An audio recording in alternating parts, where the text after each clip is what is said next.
윤석열 전 대통령 결심 공판이 진행되던 13일이었죠.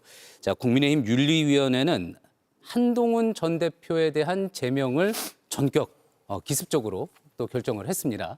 자, 한동훈 전 대표 윤리위의 제명은 또 다른 계엄이다. 이런 입장을 지금 보이고 있는데, 자, 어떻습니까? 한동훈 전 대표에 대한 제명 정당했다고 보시는지 먼저 조용술 대변인께 한번 질문을 드려보겠습니다. 저도 뭐 징계 수위에는 좀 놀랬습니다. 예. 실제로 이제 이거 같은 경우는 이제 한동훈 전 대표가 실제로 그 당내 이제 게시판을 통해서 여론을 어떻게 흔들고 그리고 왜곡을 시켰냐가 이제 쟁점인데, 저도 그래서 일정 부분 그 한동훈 전 대표에 대해서는 책임을 묻는 그러한 그 결론이 나올 거라고 봤는데, 아마 이제 그것만 판단한 게 아닌 것 같습니다. 윤리위에서 이제 판단할 때는 그 이후에 이제 그 윤리위원들의 이제 신상이 공개돼서 업무가 방해되는 내용들까지도 이제 같이 함께 엮어서 판단했기 때문에 좀 이제 우리가 예상했던 것보다 더 과한 이제 결론이 나온 게 아닐까라는 생각을 하고 있고요. 실제 그 윤리위에서 이제 그 사람들 이제 위원들이죠. 위원들이 공개되면서 정말로 엄정 중립을 지켜야 될 분들이 과거 막 10년 전, 20년 전 소위 말하는 신상털기, 제 정치인도 아니고 심지어 이제 그 비당원으로서 당원이 아닌 일반 민간인들까지도 신상털기를 당하는 일들을 보면서 그 윤리에 대해서는 굉장히 이제 그게 문제제기가 많이 세게 됐다라고 하더라고요. 예. 이 종합적으로 했을 때 그 제명 판결을 내렸다라고 보고 있습니다. 예. 저 최진영 변호사님 의견도 한번 들어보고 싶습니다. 국민의힘 내에서도 여러 가지 또 의견이 나오고 있는 것 같아요. 저는 헌법주의자입니다. 예. 헌법 11조에는 법 앞에 평등을 얘기를 하고 있습니다. 실제 그 한 전 대표 같은 경우에는 이른바 조선제일검이라고 해서 정말 굵직굵직한 많은 사건을 해결해왔고 나름대로 능력도 충분히 저는 인정을 합니다. 그렇지만 남을 징치하기 이전에 본인이 어떤 문제가 생겼다라고 하면은 같은 기준이 적용돼야 되는 것이 아닌가 하는 생각입니다. 그런데 이번 이른바 당원 게시판 사건이 일어나니까 모르쇠로 일관했습니다. 그리고 본인과는 전혀 관계없다라는 취지로 계속 얘기를 했습니다. 실질적으로도 지금 뭐라고 얘기했냐면은 나 지금 우리 장동혁 대표한테 미리 얘기한 적도 있어 했는데 장동혁 대표는 뭐라고 했죠? 내가 한 적이 없다라는 얘기밖에 하지 않았다는 건 아니겠습니까? 그리고 이걸 징계 절차를 진행하는 과정에서도 이게 당원 우리가 검찰 역할을 하는 윤리심판 당무감사위원회에서도 나와서 사안에 대해서 설명을 해달라라고 얘기를 했습니다. 그런데 모르쇠로 일관했습니다. 그리고 그 사안에 있어서 기소하는 취지로 해서 이 부분에 대해서 책임을 물어달라라고 했는데 법원에 해당하는 중앙윤리위원회가 이 사안에 대해서 또 답을 요청하는 제안을 했습니다. 그런데 거기에 대해서도 아무런 답을 하지 않았습니다. 우리가 법원이라고 한다고 하면은 이 사안은 이른바 공시송달 사건입니다. 실질적으로 그렇다고 하면은 본인한테 정말 많은 기회를 줬음에도 불구하고 끝까지 모르쇠를 냈고, 그런데 여러 가지 객관적인 정황에 비추어 가지고 본인 내지 본인 가족이 살고 있는 동네 그 아파트 인근에 있는 IP 주소 2개를 번갈아서 6명이 사실상 썼다라는 내용이 인정되는 그 정도가 나오고 이름도 같고 전화번호도 같다라는 게 나오니까 그제서야 내가 했는 건 아닌데 우리 가족이 했대라고 얘기한다는 게 국민의 한 사람으로서는 납득하기 어려운 점이 있습니다. 물론 그 과정 속에서 이제는 단순히 납득하기 어려운 것을 넘어서 이호선 당무감사위원장을 허위 사실 적시에 의한 명예훼손, 업무방해죄 등으로 고소를 했습니다. 예. 이제는 제가 봤을 때는 넘어야 될 선을 저는 넘었다라고 생각합니다. 과연 지금 이번 같은 경우에 지금 장동혁 당대표가 재심 기회, 소명의 기회를 준다라고 했는데 과연 한동훈 전 대표가 나와가지고 이렇게 했습니다 라고 과연 해명할 것인지 예. 저는 지금이라도 나오셔서 해명 좀 하시기 바랍니다. 예. 그래서 저희가 생각하고 있는 그 의심에 대해서 낱낱이 좀 털어줬으면 좋겠습니다. 그렇다고 하면은 이 결과는 전 바뀔 겁니다. 하지만 그렇지 않고 여전히 기회를 줬음에도 불구하고 모르쇠라 한다고 하면은 지금 윤리위원회에서 내린 결정 그 부분에 대해서는 그대로 결정될 가능성 상당히 높지 않을까 예측합니다. 근데 뭐 그대로 결정되든 안 되든 국민들이 별로 관심이 없잖아요. 그게 문제인 거잖아요. 제명으로 되든 엄중 경고를 하든 국민의힘이 다 별로 안 좋다는 게 가장 큰 문제 아니겠어요? 그게 문제인 것이고, 한동훈 전 대표도 잘못한 거 맞죠. 그냥 뭐 가족들이 조금 전직 대통령 비판했으면 죄송합니다.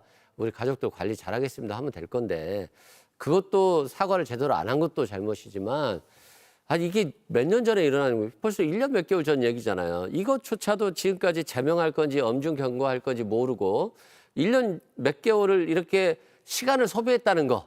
그리고 지방선거가 다가왔다는 거. 그럼에도 불구하고 계속해서 싸우고 있다는 거. 이게 문제인 거잖아요. 한동훈 전 대표가 제명되든 안 되든 국민들 입장에서 보면 큰 상황이 있겠습니까? 또한 뭔가 체계가 있는 정당이 돼야죠. 최소한 전 대표 정도를 제명하려면 그래도 뭐 공시송달처럼 언론에다 제명하겠습니다라고 하고 제명하면 안 되죠. 미리 통보하고 소명하러 나오십시오 하고 제대로 된 판결문을 써야죠. 근데 그냥 문자 띡 보내가지고 내일 나오세요 했는데 한동훈 전 대표가 못 봤다는 거잖아요. 그러면 송달을 못 받은 거잖아요. 그리고 판결문이 한동훈 전 대표가 했습니다 했다가 한동훈 전 대표가 했을 것으로 추정됩니다. 한동훈 전 대표가 아니고 다른 사람이 도용해서 했을 수도 있습니다.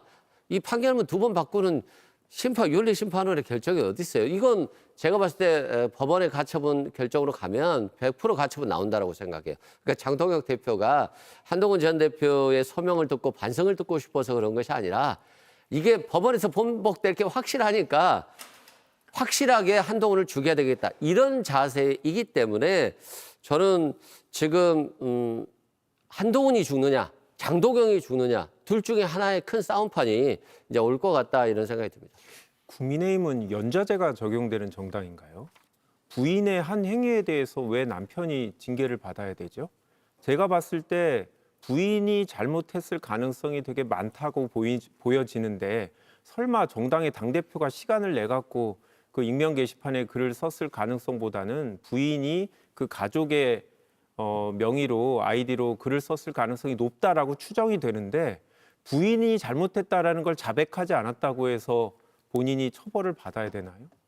이거는 형사 사건은 아니지만 정치인한테 제명이라는 건 거의 사형하고 동일한 건데 어떻게 설사 부인이 잘못했다고 해서 그거를 얘기하지 않았다라고 징계를 한다. 이거는 정말 연좌제, 말 그대로 연좌제라고 생각을 하고요. 저는 한동훈 대표가 잘못했다라고 하면 그런 거죠.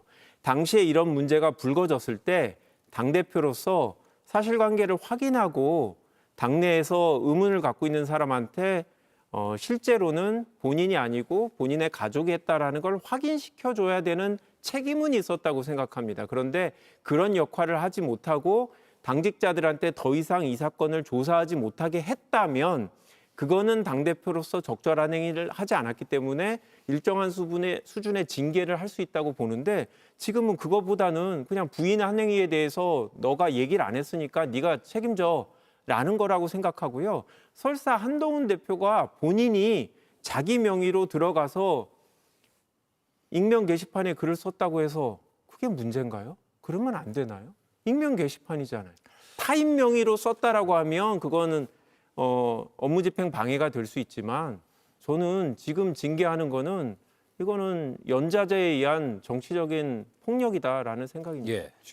연좌제인지도 확인 좀 했으면 좋겠습니다. 그 확인도 안 하고 어떻게 제가 징계를 하냐는 말씀드린 거죠. 거. 그런데 우리가 확인도 상식적으로 없이. 생각해 봅시다. 며느리가 시어머니 명의를 해가지고 그런 글을 올릴 수가 있을까요? 상식적으로? 저는 그런 의문을 제기하고 아니, 싶습니다. 반대로 말씀드린 사위가 것처럼 장모님의 명의로 쓰는 것도 그렇기 때문에 이상하잖아요. 이상하다는 겁니다. 네. 그렇기 때문에 말씀드린 것처럼 저는 그 중앙윤리심판위원회 결정문을 아주 꼼꼼하게 다 읽어본 사람입니다. 거의 A4 용지 10장 가까이 되는데 지금 그 김 의원님이 얘기하신 부분에 대한 답변이 다 있습니다. 본인이 당대표로 있을 때에 이 사안에 대해서 사실 일반 그 당원이 고소 고발을 했던 사건입니다. 그 사건이 이제 수사가 되니까 당대표가 어떻게 했느냐. 그 결정문에 보면은 변호인 의견서를 내면서 그 수사하지 말아라고 하는 의견서를 냈습니다. 그리고 실질적으로 그 당원 게시판이 어느 날 먹통이 됐습니다. 셧다운이 됐습니다. 그런데 공교롭게도 그날 한 전 대표 내지는 그 한 1,600개 되던 것들이 대폭 다 없어져 버렸습니다. 그리고 그 IP가 다른 것도 아니고 한동훈 전 대표의 집 근처에 있는 것이고 그 6개의 아이디가 글자라든가 아니면 쓴 내용이라든가 이런 것들이 너무나 공통된단 말이에요. 그렇다고 하면은 그것을 과연 몰랐을까요? 한동훈 대표는 뭐라고 했습니까? 박근혜 전 대통령은 한 푼도 안 받았지만 최순실이 경제 공동체로서 했다고 해서 엮어가지고 다 깜빵 보내는 거 아니겠습니까? 그렇다고 하면은 이런 부분에 대한 문제 제기에 대해서 모르쇠로 할 것이 아니고 말씀드린 것처럼 저 또한 그렇게 생각합니다. 이 사안에 대해서 솔직하게 얘기한다고 하면은 많은 그 당원들은 이해할 수가 있다고 생각합니다. 뭐 예. 나라님한테 뒤에서 욕은 뭐 못합니까? 이재명 대통령에 대해서 우리 막 욕하잖아요. 하지만 그렇다 하더라도 어느 정도 정도가 있는 것 아닙니까? 그러면서 단순히 그 글을 쓴 것이 문제가 아니고 그 당원 게시판을 이용을 해서 관련되는 사람들이 당의 여론이 이렇다라고 여론까지 조작했는 이른바 국민의힘판 드루킹이다라는 비판이 나오기 때문에 그렇기 때문에 문제가 되는 것이고 그런 상황 속에서 과연 민주주의를 되찾겠다라고 하는 그런 얘기가 과연 우리가 상식적으로 납득할 수 있을까? 이런 부분에 대해서 문제를 제기하는 것이죠. 예. 제가 조금 더 이제 보충해서 말씀드리면 민주당에 계신 분들은 이제 어쨌든 관련 내용을 모르니까 충분히 저는 연자제 말씀하실 수도 있다라고 생각을 합니다. 근데 이제 연자제의 문제가 아니고요. 이게 아까 우리 그 이승훈 그 부위원장님께서 말씀하셨던 것 같이 한동훈 대표가 초기에 이 문제가 불거졌었을 때 내가 이제 가족들 간에 이런 문제가 있었기 때문에 굉장히 심심한 유감을 표하고 이런 일이 없었으면 좋겠다라고 했었으면 정말 1년 전에 끝났고 그냥 아무 일도 아니었을 겁니다. 근데 예. 그 뒤에 이제 일어났던 과정들이 계속적으로 이걸 갖다 숨기고 싸우고 아니다라고 하는 과정에 있어서 누군가를 갖다 공격했다는 게 첫 번째 문제인 거고 두 번째는 아까 이제 통보 말씀하셨는데 문자로만 보낸 게 아니라 전화 송달 다 했었습니다. 며칠 전부터. 근데 그걸 가지고 이제 안 받다가 뭐 문자는 이제 받았는데 내가 제대로 못 읽었다. 뭐 이런 얘기까지 나오고 있는데 그렇기 때문에 이제 재심까지 이제 이야기가 나오게 된 것이고요. 예. 또 하나는 익명 게시판 말씀하셨는데 당원 게시판은 100% 익명 게시판은 아닙니다. 더 잘 아시겠지만 기본적으로 그 이제 거기 같은 경우는 권리당원이라고 하나요? 민주당 같은 경우는 권리당원이라고 하는데 당원 게시판을 갈 때 당원 인증을 합니다. 첫 번째가. 그리고 여기 내용을 봤을 때 무슨 김아무개 이렇게 한 게 아니라 김땡땡 자기 성 넣고 이름을 줘야 하면 찾을 수 있습니다. 예를 들어 한동훈 하면 한동훈이 쓴 글이 나와요. 그렇기 때문에 100% 익명 게시판은 아니고 하루에 글자 수가 3개로 제한이 되어 있었다라는 기본적인 규칙이 있었는데 동시간대 그리고 동일한 IP로 추정이 되는 곳에서 너무 많은 글들이 올라오고 그리고 논평의 수준을 벗어나서 윤석열 전 대통령뿐만이 아니라 당내에 있는 원로 그리고 당내에 있는 주요 정치인들 모두를 갖다가 이젠 좀 모욕하는 말들이 많이 올라왔던 것이죠. 그렇다면 한동훈 전 대표가 이걸 가지고 소명하면 되는 거예요. 당무감사에 가서 내가 명확하게 소명하든 윤리 가서 소명하든 제가 아까 윤석열 대통령 그 부분에 대해서도 똑같은 건데 본인이 소명하지 않으면 불리한 판결을 받는 건 어쩔 수 없습니다.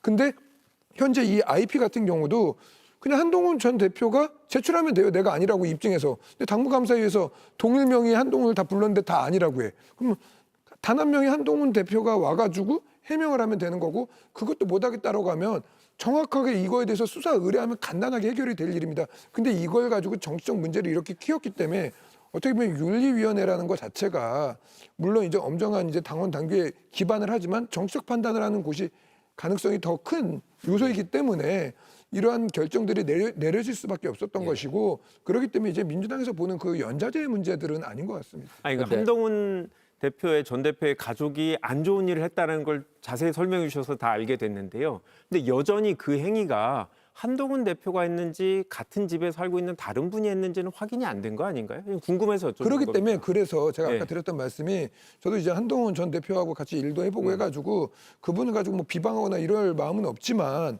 제일 중요한 거는 그럼 그게 아니다라는 걸 나와서 소명하면 되는 거예요. 근데 절대 안 나오고 입장도 안 전달하고 있기 때문에 그 윤리위원회나 당무감사위원회에서는 자기들이 조사한 걸 결과를 바탕으로 자기들이 생각하는 걸 내용을 바탕으로 판결을 할 수밖에 없는 거죠. 예. 아니, 근데 이게 만약에 사실 그 행위 자체가 있었다고 하면 범죄잖아요. 그 위계에 의한 업무집행 방해거든요. 그러면 부인이 범죄를 저질렀다고 인정하지 않았다고 징계를 할 수 있는 자, 거예요. 예를 들어서 이런 거죠. 그러니까 보통 형사적으로도 본인이나 이런 가까운 가족의 도피를 돕는 것도 처벌하지는 않거든요. 왜냐하면 그건 너무나 사람으로서 당연한 일이니까 저는 한동훈 대표의 부인이 한 것으로 추정은 되는데 저도 잘 모르는 거죠. 그런데 어차피 같은 집에 살고 있는 누군가가 했을 가능성이 되게 높은데 이거를 인정하지 않았다라고 와서 부인이란 가족의 누가 잘못했다는 걸 인정하지 않았다고 해서 처벌을 한다? 가족 문제의 징계를 판단은 한다? 아니라니까요. 이게 그 부분은 제가 말씀을 드릴게요. 예. 이호선 당부감사위원장이 기소를 하듯이 이러이러한 문제가 있기 때문에 그 중앙윤리위원회에서 그 어떤 징계를 해달라라고 하는 결정문에 뭐가 돼 있냐면은 그렇기 때문에 지금 말씀하신 것처럼 이러이런 행위에 대한 책임을 묻는다라기보다 이렇게 했는 것에 대한 관리, 그러니까 당 대표로서의 관리를 잘못했는 것에 대한 책임을 묻는다라는 논리가 그렇게 해서 나온 겁니다. 왜냐하면은 당무감사위원회는 수사기관이 아니기 때문에 강제 수사를 할 수가 없습니다.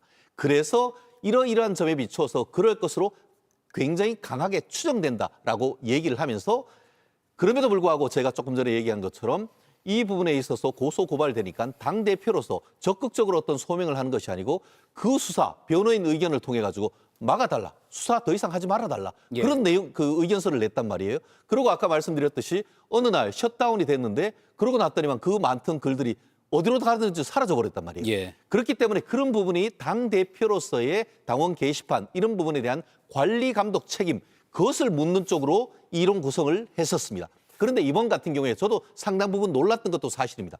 그런데 그 중앙윤리심판위원회의 결정을 내용을 보면은 굉장히 구체적입니다. 장기간 사실관계를 확인하고 물론 그럼에도 불구하고 지금 김 의원님이 말씀하신 것처럼 저 또한 그것을 한동훈 전 대표가 직접 썼는지 부인이 썼는지 미국에 있는 딸이 썼는지 어머니가 썼는지 장모님이 썼는지 장인어른이 썼는지는 저는 모릅니다. 하지만 이것은 형사처분이 아니고 징계처분. 당 대표로서 본인의 가족들이 그런 일을 했다고 하면은 그런 부분에 대해서 대응을 하고 분쟁이 확대되는 것을 방지를 해야 하는데 그러하지 못한 것에 대한 정치적 책임을 묻는 것이죠. 저는 그렇게 이해를 합니다. 저는 지금 한 이거 말씀 할게요. 짧게만 얘기하겠습니다. 한 말씀 하게. 네. 아니 한동훈 전 대표가 죽자고 달려드니까 무서워서 말을 못했는지 모르겠어요. 근데 그 박민영 씨가 국민의힘의 대변인 아닌가요? 미디어 대변인. 미디어 대변인 네, 네. 맞죠? 아니 이분은 당 상임 고문들을 향해서 평균 나이 91세인데 메타인지 좀 올려라는 거잖아요. 메타인지가 요즘에 신조어인 줄 알았어요. 그런데 보니까 인지력이 부족해서 인지력을 올리라고 하는 얘기 같아요. 이분은 제명 안 하나요? 당 상임 고문을 향해서 이 정도로 인지력이 부족하다는 표현을 쓴 것을 민주당이었으면 이 진즉 제명됐을 것 같고요. 국민의힘이 정말 한가로워 보인다. 너무 감사하다. 제가 사석에서 사람들과 얘기해 보니까요. 이렇게 둘이 잘 싸우게 놔두라. 이런 말을 하시더라고요. 그래서 정말 잘하고 계시다. 다만 국민은 조금 생각해 주시라. 이런 말씀 드립니다. 지금 방금 마지막으로 부탁드리겠습니다. 완전히 논점을 벗어난 말씀을 하셨으니까 그런 식의 논법을 하게 되면 민주당 혁신위원장 출신이 이번에 어디 갔습니까? 이재명 정권에서 노인비하 발언하고도 영전을 하지 않았습니까? 그런 논리는 전혀 이 토론에 지금 맞지 않는 지금 논리를 하는 거고 지금 정동영 전 장관 노인비하 발언하고 통일부 장관하고 있어요. 그런 얘기 하시면 안 되는 겁니다.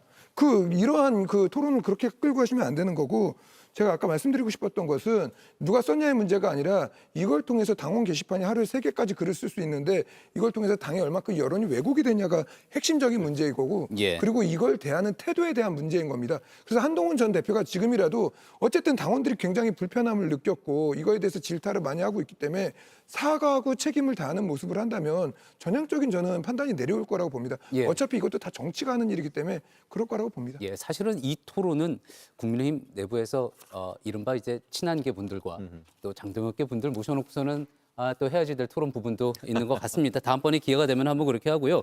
이번에 이제 민주당으로 가보겠습니다. 네. 자, 민주당 이제 김병기 의원 제명 결정하고 또 이제 김 의원은 재심 청구 예고를 한 상황입니다. 지금 시간이 짧아서 요 질문으로 먼저 드려야지 네. 될 것 같은데 장동혁 국민의힘 대표는 이제 통일교 특검뿐만이 아니라 이 김병기 전 원내대표 김병기 의원의 이 공천 헌금 문제 이것까지 다룰 수 있는 쌍특검을 요구를 하면서 이제 단식을 시작을 했습니다. 자, 어떻게 보십니까? 김병기 의원 특검 해야지 된다고 보십니까? 김병기 의원의 캐비넷에는 과연 무엇이 들어있을까? 김병기 의원이 사실 옛날 안기부 출신으로서 어떻게 보면은 국민의힘에 들어오셨으면 더 하셨을 텐데 민주당에서 이른바 전 안기부 출신 의원이 원내대표 되는 것까지도 참 저는 되게 굉장히 폭넓다라는 생각을 했는데 아니나 다를까 본인의 어떤 그 형사적인 문제가 생기니까 본인이 지금까지 감춰놓던 이 녹음 파일을 공개를 했습니다. 그렇게 하면서 그 유탄을 맞은 우리 강선우 의원이 예. 출당까지 당한 것 같습니다. 그런데 참 보통 민주당 같은 경우에는 그렇게 그 윤리심판원에서 제명 결정이 있건 하면은 따르고 나중에 내가 무혐의가 밝혀지고 돌아오겠다라고 하는데 이번에는 내가 출당하면 더 이상 정치할 이유가 없다라고 얘기를 하면서 출당 탈당 거부를까지 하는 이런 상황을 지금 목도하게 되면서 도대체 뭐를 믿는 구석이 있었기에 이렇게 지금 김병기 의원이 이렇게 계속 버틸 수 있는가에 대해서 의문이 제기되고 또 그런 상황 속에서 또 한때는 민주당에서 정청래 당대표가 긴급 징계권을 발동할 수 있다라고 했는데 여전히 또 민기적거리면서 재심을 가겠다. 이런 모습을 보면서 야, 과연 이런 상황 속에서 여전히 출당되지 않은 상황 속에서 검찰도 아닌 경찰이 제대로 수사를 할 수 있을까? 그렇다고 하면은 실제로 지금 동안 뭐 문제가 분명히 됐음에도 불구하고 몇 달 동안 뭉개고 깔아뭉개고 압수수색도 제대로 하지 않고 사실상 예. 증거인멸할 기회를 다 줬다라고 한다고 하면 이런 게 과연 수사기관이냐. 그렇기 때문에 얘기 나오는 것이 특검인 것이고 지금 예. 장동혁 당대표가 쌍특검, 통일교 특검 그리고 지금 김병기 원내대표 등에 대한 특검을 얘기를 하는 것인데 국민의 입장에서 봤을 때 저는 반드시 관철돼야 될 부분인 것이고 그것을 통해서 이번에 다가오는 6월 달에 지방선거가 있는데 돈 공천되지 않도록 하기 위해서라도 이번 특검을 통해서 예. 완전히 어떻게 보면 정치판의 밑부터 개혁해야 된다고 봅니다. 국회의원에 대한 수사는 다 특검해야 되는 건가요? 그건 아니지 않습니까? 그리고 만약에 저희가 캥기는 게 있으면 징계를 못하죠. 왜냐하면 나가서 그 캐비넷 안에 있는 것을 풀면서 민주당을 공격할 거니까 징계를 안 하고 보호를 하겠죠. 근데 우리 당은 그렇게 하지 않습니다. 그리고 본인이 청구하지 않으면 이제 징계가 그냥 결정이 되는 겁니다. 특검이라는 건 수사기관이 제대로 수사를 하지 않거나 아니면 뭐 대통령 같이 아주 권력기관이라서 정상적인 수사가 어려울 때 하는 거라고 생각합니다. 안타깝지만 김병기 의원에 대한 수사는 전혀 특검 사항이 아니라고 생각합니다. 힘이 없습니다. 여당의 당대표, 원내대표였지만 냉정하게 조금 있으면 제명을 피하기 어려운 사람이고 수사기관에서 어떻게 보면 본보기로 수사하기 좋은 대상이라고 생각합니다. 저는 뭐 정치적으로 특검을 주장하는 건 하실 수도 있지만 그런 정도 사안은 아니라고 저는 생각합니다. 이제 특검 짧게 필요하다, 부탁드리겠습니다. 예, 특검 필요하다고 생각하는데 이제 김병기, 강선우, 김경 전부 다 이어진 연결고리들 나왔습니다. 그리고 김경 수사기관 그냥 내비둬서 나갔어요, 미국. CES가 가지고 부적절한 사람들이랑 자기 권한 많이 행사했습니다. 거기서 텔레그램 그냥 지울 때까지 방치했습니다. 지금 이게 현재 민낯이고 그리고 이수진 전 의원이 얘기했었을 때 거기에 연루된 게 이재명 대통령 그리고 이제 김현지 실장이 같이 다 나옵니다. 지금 수사기관이 제대로 된 국민의힘 같았으면 당장 압수수색하고 잡아놓고 구속영장 청구했던 사안들이 이루어지지 예. 않고 있고요. 대통령과 권력의 중심부까지 이어졌다는 말씀을 드리기 때문에 특검 저는 필요하다고 생각합니다. 잠시 후에 마무리 발언할 기회 또 드리도록 하겠습니다.